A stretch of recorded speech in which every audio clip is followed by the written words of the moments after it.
ये है talks news network और आप देख रहे हैं पॉलिटॉक्स, राजनीति का कच्चा चिट्ठा।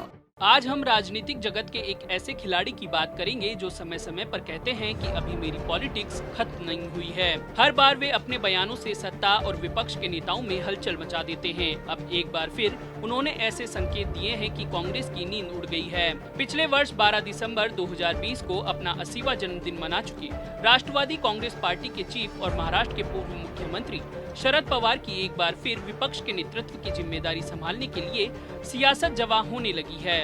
यानी 80 वर्ष की आयु में भी पवार कांग्रेस को दरकिनार कर विपक्ष के रूप में नेतृत्व संभालने के लिए तैयारी में जुट गए हैं। बता दें कि शरद पवार आज देश के सर्वाधिक अनुभवी राजनीतिज्ञों में से एक हैं। यहाँ तक कि पूरे देश में अपनी राजनीति का लोहा मनवा चुके प्रधानमंत्री नरेंद्र मोदी भी शरद पवार को अपना राजनीतिक गुरु मानते हैं। कैंसर की लंबी बीमारी के बावजूद पवार की सक्रियता में कोई कमी नहीं आई है। मंगलवार को मुंबई में जब शरद पवार कांग्रेस छोड़कर आए दिग्गज नेता पीसी चाको को अपनी पार्टी एनसीपी में शामिल करा रहे थे, उसी दौरान उनकी फिर से जमा होती सियासी हसरतें भी बाहर आ गई, जिसकी धमक राजधानी दिल्ली में गांधी परिवार तक सुनाई दी। राष्ट्रवादी कांग्रेस पार्टी के मुखिया शरद पवार ने कांग्रेस को हटाकर नया फ्रंट बनाने के संकेत दे दिए। पवार ने कहा कि अल्टरनेटिव प्रोग्रेसिव मंच खड़ा हो, इसके लिए सोचने की जरूरत है। शरद पवार ने कहा कि भारतीय कम्युनिस्ट पार्टी के महासचिव सीताराम येचुरी ने फोन पर कहा है कि अल्टरनेटिव मंच बनाने की जरूरत है, इसके बारे में सोचिए।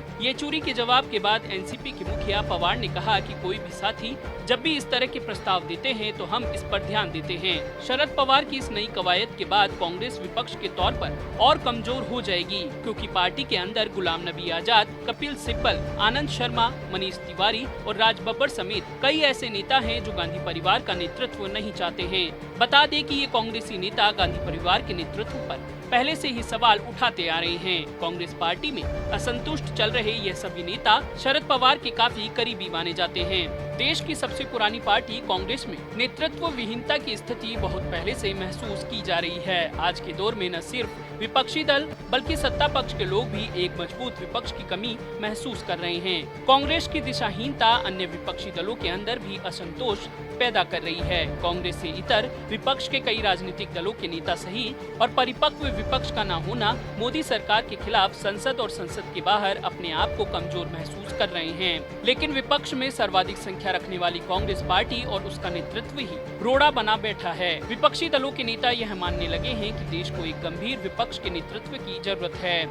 आपको बता दें कि कई राजनीतिक दलों के नेता अब खुलेआम कहने लगे हैं कि मजबूत विपक्ष राहुल गांधी के नेतृत्व में तो खड़ा नहीं किया जा सकता। दूसरी ओर शरद पवार अब कांग्रेस में भले न हो, लेकिन इसी पार्टी से निकले हुए नेता हैं। आज भी कांग्रेस में अग्रिम पंक्ति के अधिकांश सभी नेता उनके मित्र हैं। इसके साथ ही पवार के कई क्षेत्रीय दलों से भी काफी मधुर संबंध हैं। एनसीपी प्रमुख शरद पवार गैर बीजेपी गैर कांग्रेसी दलों को एकजुट करने की कोशिशों में जुटे हैं। बता दें कि शरद पवार अपने लंबे राजनीतिक जीवन में प्रधानमंत्री बनने की इच्छा भी जता चुके हैं। वर्ष 1991 में शरद पवार ने प्रधानमंत्री बनने की इच्छा जाहिर की थी। उस वर्ष हुए लोकसभा चुनाव के दौरान पूर्व प्रधानमंत्री राजीव गांधी की हत्या के बाद कांग्रेस में प्रधानमंत्री की दौड़ में पवार भी शामिल थे, लेकिन ऐन मौके पर पीवी नरसिम्हा राव के हाथ प्रधानमंत्री की कुर्सी लग गई थी। उसके बाद भी शरद पवार ने हार नहीं मानी। वर्ष 2001 में पवार ने अपने 61वें जन्मदिन के मौके पर मुंबई में अटल बिहारी वाजपेयी से साफ तौर पर कहा था कि मैं भी प्रधानमंत्री बनने की इच्छा रखता हूं, मेरे अंदर सभी काबिलियत मौजूद है।